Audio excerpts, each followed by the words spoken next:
Guys, അപ്പോൾ നമുക്കിന്നൊരു key chain ഉണ്ടാക്കുകയാണ്. അപ്പോൾ ഞാൻ ഇന്ന് ഉണ്ടാക്കുന്ന കീ ചെയിനാണിത്. ഞാൻ ഇന്നും വേറെ 2 കീ ചെയിനും കൂടെ ഉണ്ടാക്കുന്നുണ്ട്. അതിൻ്റെ എങ്ങനെയാണെന്ന് വെച്ചാൽ നിങ്ങൾക്ക് ഷോർട്സ് കാണാം. അല്ലെങ്കിൽ ഈ 3 കീ ചെയിനും കൂടെ ഒരുമിച്ച് ഉണ്ടാക്കുന്നത് ഞാൻ ഒരു വീഡിയോ അപ്ലോഡ് ചെയ്യുന്നുണ്ട്. അപ്പോൾ അത് നിങ്ങൾ കാണണം. അപ്പോൾ ഞാൻ ഇവിടെ കാണിക്കുന്നതെന്ന് വെച്ചാൽ ഫസ്റ്റ് ഒരു ത്രെഡ് എടുക്കണം. ഞാൻ ഇങ്ങനെ മറ്റേ കട്ടിയുള്ള ബ്രേസ്ലെറ്റിനൊക്കെ ഉപയോഗിക്കുന്ന ത്രെഡാണ് ഇവിടെ ഉപയോഗിക്കുന്നത്. ത്രെഡ് അല്ല ശരിക്കും വേണ്ടത്, വയറാണ് ഈ കീ ചെയിന് വേണ്ടത്. അപ്പോൾ കുറച്ചും കൂടെ ശക്തിക്ക് കട്ടിയായിട്ടിരിക്കും. അപ്പോൾ നിങ്ങൾക്ക് ത്രെഡ് ആണെങ്കിൽ ഇത് നല്ല രസമായിട്ടിരിക്കത്തില്ല. എന്നിട്ട് നമ്മൾ ഇത് കുറച്ച് ബീഡ്സ് അതിലേക്ക് ഇട്ട് കൊടുക്കണം. എന്നിട്ട് നമ്മൾ ഈ ഫുള്ള് നിങ്ങൾക്കിടാം. നിങ്ങൾക്ക് എത്രത്തോളം വലിപ്പം വേണം അത്രയും ബീഡ്സാണ് നിങ്ങൾ ഇടേണ്ടി വരുന്നത്. നിങ്ങൾക്ക് ഇഷ്ടമുള്ള ടൈപ്പ് ബീഡ്സ് ഇടാം. നിങ്ങൾക്ക് വേണമെങ്കിൽ ഡെക്കറേറ്റീവ് ബീഡ്സ് ഇടാം, നിങ്ങൾക്ക് വേറെ വേറെ സൈസ് ഇടാം. ഞാൻ ഇങ്ങനെ കാണിക്കുന്ന രീതിയിൽ നിങ്ങളിപ്പോൾ ഒന്ന് കെട്ടിക്കൊടുക്കണം. ഞാൻ ഈ കാണിക്കുന്ന രീതിയിൽ ഞാനിപ്പോൾ ഉണ്ടാക്കുന്നൊരു ബോയാണ്.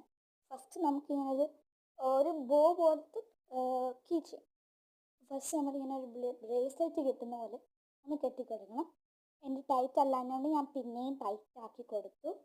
ടൈറ്റ് ആക്കിയ ശേഷം നല്ലോണം ടൈറ്റ് ആക്കാൻ നോക്കണം, അല്ലെങ്കിൽ നമുക്ക് ഇത് കുലുങ്ങുമ്പോൾ ഇളകി പോകരുത്. എന്നിട്ട് ഞാൻ ഇപ്പോൾ കാണിക്കുന്ന പോലെ ആ ഷേപ്പ് കിട്ടാൻ വേണ്ടി എൻ്റെ കയ്യിൽ കുറച്ച് എക്സ്ട്രാ സ്ട്രിങ് ഉണ്ട്, അതുകൊണ്ടാണ് ഞാൻ ഇങ്ങനെ കെട്ടുന്നത്. ഈ കെട്ടുന്ന എല്ലാം ടൈറ്റായിട്ട് ശ്രദ്ധിച്ച് വേണം കെട്ടാൻ.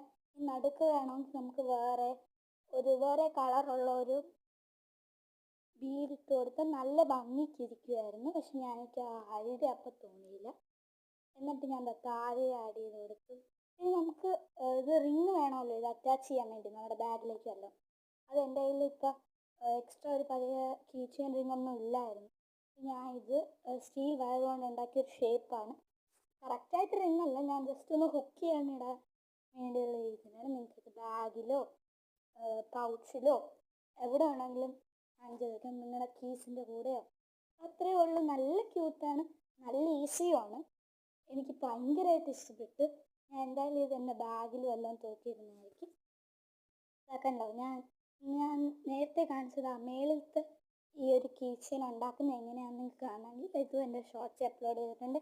ഉറപ്പായും ട്രൈ ചെയ്യണം. ടാറ്റാ.